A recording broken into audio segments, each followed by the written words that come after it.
Muchas gracias, señor presidente. A mí me tocó participar cuando se cambió la Constitución, el nombre de Renovación Nacional, para crear el actual sistema de nombramiento de los ministros de la Corte Suprema. Hay varios senadores que aquí lo hicieron. Recuerdo el senador Andrés Saldívar, entre ellos la senadora, por supuesto, Soledad Alvear, quien lo propició en su época como ministra de Justicia. Y yo creo que es un buen procedimiento si se usa bien, como todos los procedimientos. Y es un mal procedimiento si se usa mal. Y esto que parece de perogrullo no es baladí. Este procedimiento lo que pretendió es que un ministro de la Corte, o lo que pretende es que un ministro de la Corte Suprema llegue con un altísimo nivel de consenso a ocupar un cargo de la importancia, de la trascendencia que es ser miembro de la Corte Suprema, el máximo tribunal de justicia de nuestro país. Y por eso participan los tres poderes del Estado. Creo que en alguna oportunidad, y la mayoría de ellas, aunque la gente lo desconozca y a veces no se informe así, las decisiones han sido acertadas. Y si vemos el nivel de la Corte Suprema, yo creo que tenemos buenos ministros de la Corte Suprema. Y muy buenos ministros, y probablemente mejores ministros, sin, por supuesto, descalificar a quienes estaban anteriormente, pero que han demostrado capacidad, talento, independencia, juicio y buenos fundamentos en sus resoluciones. El sistema funciona bien cuando nosotros analizamos la carrera del magistrado, su trayectoria, cómo han sido sus resoluciones, desde el punto de vista si ellas han tenido el fundamento jurídico adecuado para llegar a una conclusión. Y es evidente que también influye si hay jueces que tienen una tendencia a una interpretación a veces más liberal o abierta de la ley, otras veces más conservadora, y eso es parte de las reglas del juego.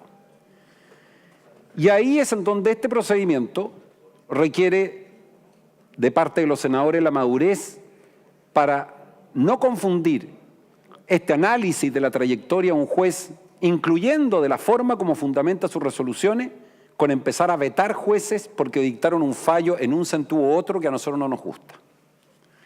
Y eso ha ocurrido porque hubo jueces vetados. Y quiero recordar que el juez Juan Manuel Muñoz fue vetado después de un acuerdo, porque no gustaban a algunos sus resoluciones. Y eso me pareció a mí aberrante. Y quiero señalar que cualquiera que vete a un juez porque no le gustó cómo falló una materia determinada está cometiendo un tremendo error porque se está inmiscuyendo en un ámbito de competencia que no le es propio. Distinto es analizar si ese juez en los fundamentos, en el razonamiento que tuvo para dictar una sentencia, siguió una lógica de interpretación de la ley aun cuando yo no la comparta. Y por supuesto los antecedentes académicos, su trayectoria, si ha tenido recursos de queja, no los ha tenido, etcétera, etcétera, etcétera. Y yo quiero señalar que en esta materia siempre va a tener que conversarse, por lo tanto aquellos que crean que no hay conversación están equivocados, porque la mayoría de 2/3 requiere conversación y acuerdo. Si así se hizo el sistema, el propósito era que una mayoría política en un momento determinado no impusiera ni un gobierno los jueces que quería, y por lo tanto el quórum de 2/3 es un quórum para generar un amplio acuerdo y consenso sobre los méritos de un magistrado. Y quisiera hacer dos consideraciones sobre esta materia. La primera, que el juez Arangui lo reúne sobremanera para llegar a la Corte Suprema. Su trayectoria es intachable, ha sido un gran juez. La exposición que hizo en la Comisión de Constitución, notable, con un coraje, una valentía para decir aquellas cosas que funcionan mal, mejorarlas y valorar lo que funciona bien para perfeccionarla, fue realmente una de las mejores intervenciones que he visto en muchos años en la Comisión de Constitución. Y por lo tanto el presidente de la República hizo bien en proponerlo.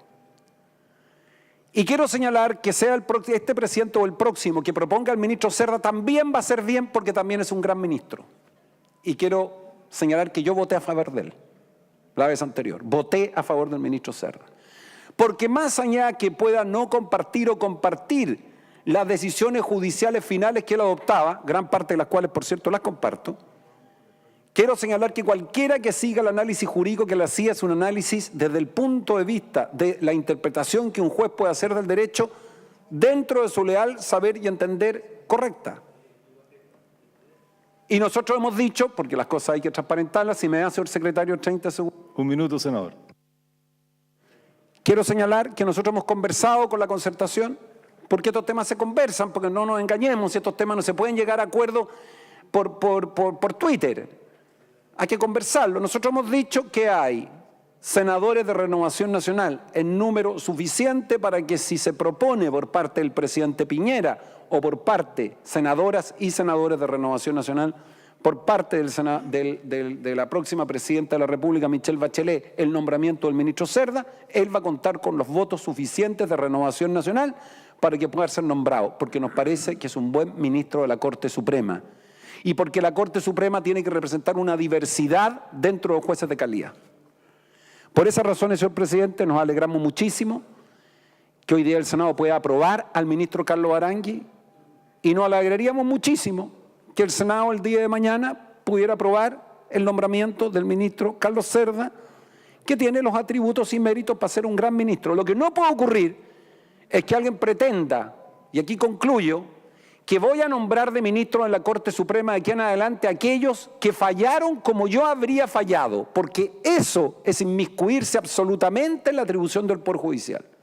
De hecho, a nosotros nos ha tocado, y a mí en particular, votar a favor de jueces que en muchas materias, en su interpretación particularmente de la norma penal, y no estoy hablando de los casos de derechos humanos, han tenido una interpretación distinta a la que yo habría tenido si hubiese conocido esa causa, pero la diferencia es que él es el ministro de Corte Suprema y yo no.